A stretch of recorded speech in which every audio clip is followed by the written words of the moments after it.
Sholat Jumat itu memang kalau kita melihat fenomena sekarang ini kita, kalau kita berpegangan kepada ideologi madhab yang sufinya itu sulit gitu ya, karena kita di mana-mana, misalnya jangankan pabrik, sekarang rest area di mana-mana, sekolah pada bikin.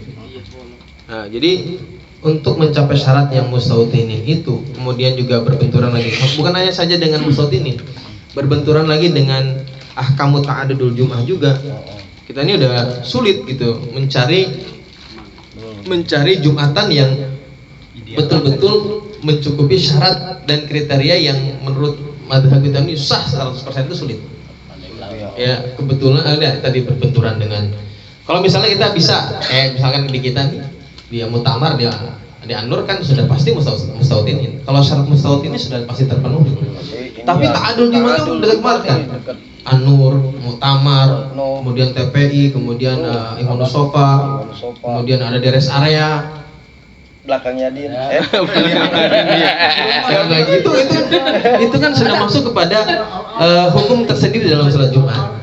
Nah, kalau Eka sekarang taruhlah yang kita yang apa namanya, yang dalam kategori yang di kampung kita nih, kita hukum sah ya, tanpa menyertakan dengan hukum ta'adul Jumat. Bahaya kalau bagaimana dengan mereka yang sholat Jumat sementara menurut madhab kita tidak boleh dikatakan tidak mencukupi syarat, karena misalnya tadi kurang mustahutininnya kan, kita mustahutinin itu harus 40 orang.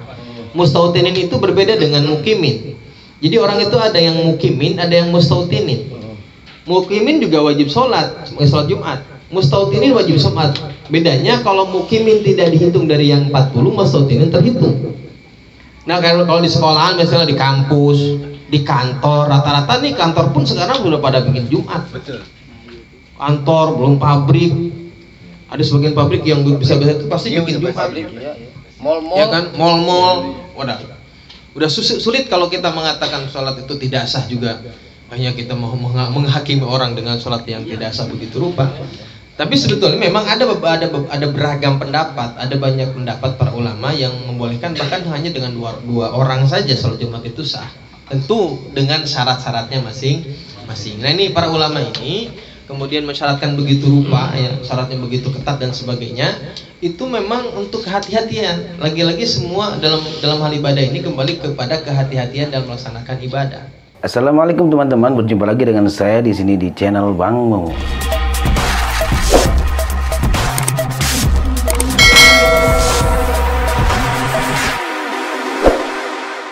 Ada misalnya kalau di Hadramut beberapa tempat, misalnya di daerah apa itu Masyad, itu nggak sholat Jumat, itu nggak ada, karena walaupun ada laki-laki 40 orang lebih, tapi mustahutininnya kurang, banyakan yang keluar, banyak yang merantau di luar, gitu ya, sehingga ulama di sana ada ulamanya udah nggak sholat Jumat. Jadi sepanjang itu nggak ada sholat Jumat. Ya, kalau di kita kan, kalau di kita misalnya, kalau nggak Jumatan gimana, kita nggak enak banget ya nggak Jumatan mulu ya. Ya emang kalau memang tidak mencukupi syarat mau diapain lagi gitu ya. Ya itu apa namanya. Hanya saja kalau misalnya kita kan sudah tidak mungkin, karena di kita ini semuanya melaksanakan Jumat. Ya, semuanya melaksanakan Jumat. Kalau kita berpatokan kekeh dengan pendapat kita pun juga akan sulit kita.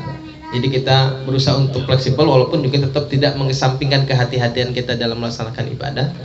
Nah, maka adanya sholat mu'adah dalam sholat Jumat itu adalah untuk ini nih, untuk menangkal kehati-hatian, untuk mengatasi, untuk salah satu solusi mengatasi kehati-hatian.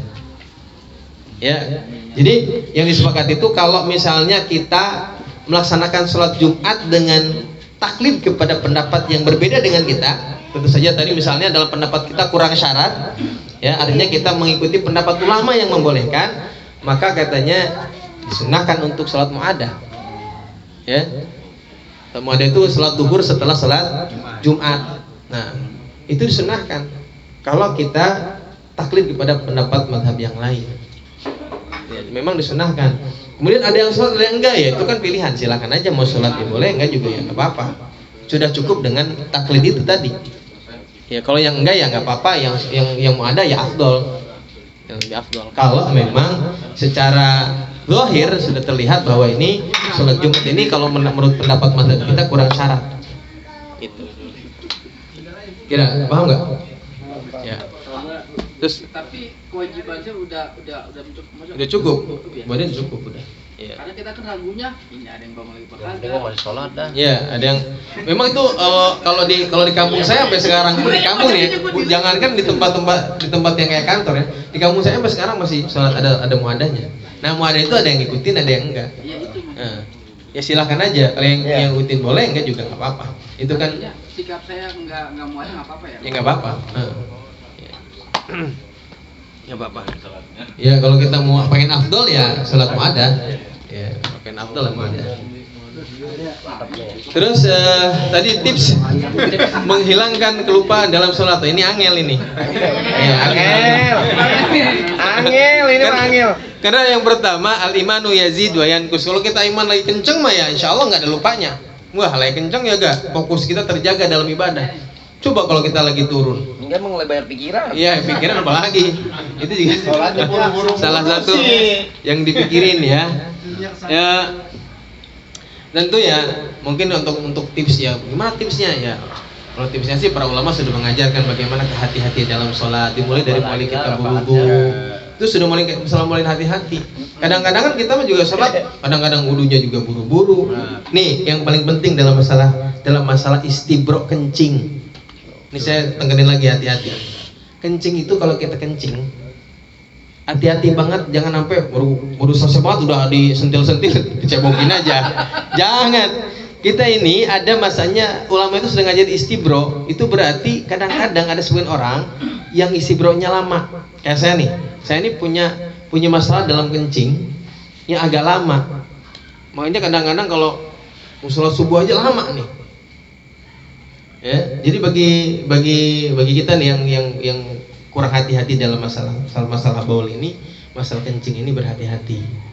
Nah, ini menjadi salah satu tips juga karena juga terburu-buru, tergesa-gesa dalam masalah kencing pun bisa mendatangkan was-wasah, bisa mendatangkan was-was. Kemudian itu tadi sholatnya jadi ya kita bagaimana nggak mau sholatnya kurang baik. Kita dalam masalah istinjanya kita kurang hati-hati, wudunya kita terburu-buru, lupa dengan sunnah-sunnah, kemudian sholatnya juga, nah akhirnya sholatnya juga dalam keadaan pikiran pengen buru-buru juga ya kan, kerjaan menunggu, ya pasti akan hati-hati. Jadi bagaimana? Diantaranya adalah sebelum kita sholat katanya maka kosongkan pikiran kita, fokuskan ke dalam sholat. Ya. Tapi ini yang paling penting saya tekankan dalam masalah istibro, istinjanya. Istibro itu setelah kita kencing, pastikan kalau sudah tidak ada lagi air yang menetes. Karena kalau masih nanti begitu bangun kemudian ada yang netes lagi, nah itu najis, tidak bisa kita kesampingkan begitu saja. Karena kalau najis berarti bukan hanya saja wudunya yang nggak sah, tentu sholat pun akan menjadi tidak sah. Ya pakaiannya najis, ya wudunya batal lagi. Nah, ini menjadi penting. Ya, saya kira semua dari kita ini tahu masing-masing lah bagaimana kencing kita nih. Kalau saya tuh dulu, ini sharing aja ya. Dulu lagi mondok itu pernah sekali tuh karena saya selalu merasa kalau habis kencing begitu bangun jalan beberapa langkah kayak keluar lagi tuh.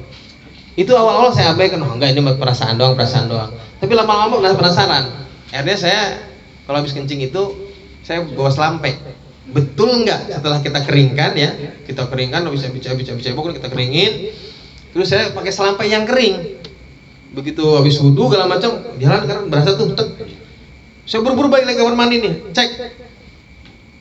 Nah, beberapa kasus ada yang memang itu hanya perasaan tapi paling banyak itu ternyata benar keluar. Nah itu saya makanya sampai sekarang ini dari pengalaman yang dulu itu saya nggak bisa kalau habis kencing itu langsung cebok. Gitu. Saya selalu tunggu, saya selalu bawa selampe kemana-mana. Kalau habis kencing saya taruh diri dulu, ya duduk dulu jalan gitu beberapa waktu karena kadang-kadang itu yang membuat dipirit karena gini memang ada beberapa cara diantara misalnya dengan dehem, dengan bangun dengan bangun berdiri jongkok bangun lagi ada begitu. Cuma itu semua cara saya pribadi karena udah melakukan itu.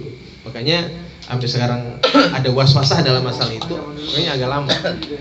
Karena kalau dibiarin juga, kalau misalkan kita begini pasti was-was, kita sholat juga nggak tenang. Gitu ya.